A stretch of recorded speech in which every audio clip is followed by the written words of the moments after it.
Καλησπέρα σας. Καλώς ήρθατε στο δελτίο ειδήσεων 8. Πρώτο θέμα για σήμερα είναι οι επερχόμενες ευρωεκλογές. Οι ευρωεκλογές του 2024 θα διεξαχθούν την Κυριακή 9 Ιουνίου στην Ελλάδα. Η συμμετοχή των πολιτών στις προηγούμενες ευρωεκλογές ήταν χαμηλή, με μέσο όρο συμμετοχής 43,3% στην Ευρωπαϊκή Ένωση, το χαμηλότερο ποσοστό από τότε που ξεκίνησαν οι ευρωεκλογές του 1979. Για το θέμα αυτό θα μας μιλήσουν η κυρία Ευαγγελία Θωμά, υπεύθυνη του Γραφείου Ευρωπαϊκού Κοινοβουλίου στην Ελλάδα, και ο κύριος Ιωάννης Χατζάκης, καθηγητής Διεθνών Σπουδών του Αριστοτελείου Πανεπιστημίου Θεσσαλονίκης. Κυρία Θωμά, γιατί πιστεύετε ότι η συμμετοχή των πολιτών σε ευρωεκλογές είναι τόσο χαμηλή? Υπάρχουν διάφοροι παράγοντες που μπορούν να εξηγήσουν τη χαμηλή συμμετοχή στις ευρωεκλογές.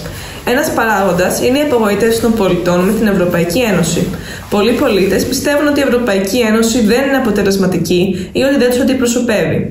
Επίσης, δεν γνωρίζουν αρκετά για την Ευρωπαϊκή Ένωση ή για τους υποψήφιους στις ευρωεκλογές. Τέλος, δεν κατανοούν καλά τον ρόλο του Ευρωπαϊκού Κοινοβουλίου και αυτό μπορεί να τους κάνει να αισθάνονται ότι η συμμετοχή τους στις ευρωεκλογές δεν έχει σημασία. Πού μπορεί να οδηγήσει το φαινόμενο της χαμηλής συμμετοχής των πολιτών σε εκλογές? Λοιπόν, είναι πιθανό να οδηγήσει στην υπονόμευση της δημοκρατικής νομιμότητας του Ευρωπαϊκού Κοινοβουλίου και συνεπώς στην ενίσχυση των ακραίων πολιτικών δυνάμεων. Κύριε Χατζάκη, υπάρχουν καινοτόμες λύσεις για την αντιμετώπιση του προβλήματος της χαμηλής συμμετοχής σε ευρωεκλογές? Ναι, υπάρχουν διάφορες καινοτόμες λύσεις που θα μπορούσαν να δοκιμαστούν. Πρώτον, η ενίσχυση της διαφάνειας και της λογοδοσίας της Ευρωπαϊκής Ένωσης. Για παράδειγμα, θα μπορούσαν να διεξάγονται διαδραστικά φόρουμ υποψηφίων, διαδικτυακά ή αυτοπροσώπους. Αυτά τα φόρουμ θα επέτρεπαν στους ψηφοφόρους να κάνουν ερωτήσεις στους υποψηφίους και να μάθουν περισσότερα για τις θέσεις τους σε σημαντικά ζητήματα.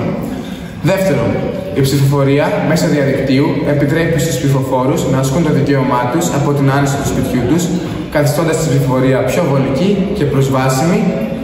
Και τρίτον, χρήση μέσω κοινωνικής δικτύωσης για αλληλεπίδραση ψηφοφόρων με υποψήφιους βουλευτές μέσα από ερωτοαποκρίσεις.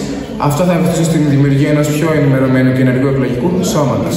Κυρία Θωμά, έχετε κάποιο μήνυμα που θα θέλατε να απευθύνετε στους Έλληνες πολίτες? Η Ευρωπαϊκή Ένωση είναι μια δύναμη για το καλό στον κόσμο. Προωθεί την ειρήνη, την ευρωπαϊκή συνεργασία και την ευημερία για πάνω από 400 εκατομμύρια πολίτες.